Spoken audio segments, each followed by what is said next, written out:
All right, I am ready to do Jade's final comb out and put her on a doll stand.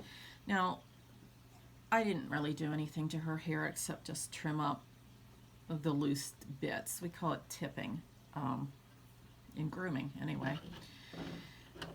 And I'm going to put her on one of these plastic stands from Walmart. And as you'll see here, I've cut a piece off, the one that I'm going to use. And the reason why is this peg goes up the back, and a lot of times it'll mess up your hairstyle and it sticks up through the hair. So I measure it with my doll, I test fit her on here, and then I cut this off, this excess piece, and I just did it with a pair of old scissors that I have here. It'll just pop right off. It's not difficult at all to do. So to prepare her hair, I'm going to use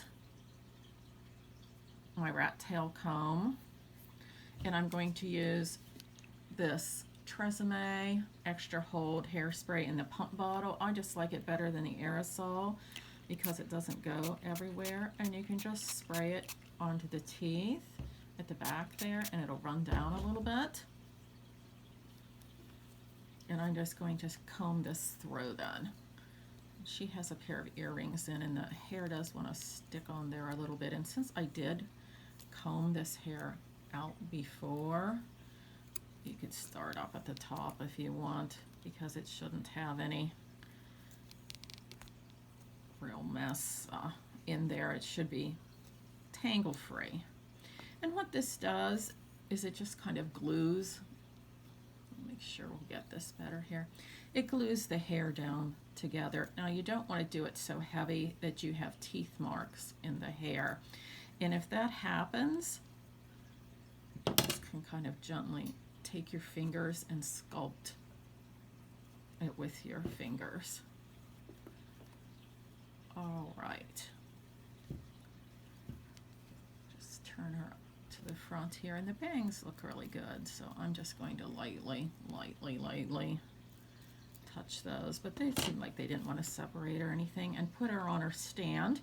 And then I'll show her with her friend, secret date Chloe. I've not finished up Megan yet. And this is, like I said, is not going to be her final outfit. Actually, they're both in the same outfit, but my daughter's is displayed in her room, and this is displayed here in my room, so it doesn't really matter. And Miss Jade will be getting a clothing change hopefully soon. She'll be wearing something else. These aren't her final shoes either, but they're what I have here for now.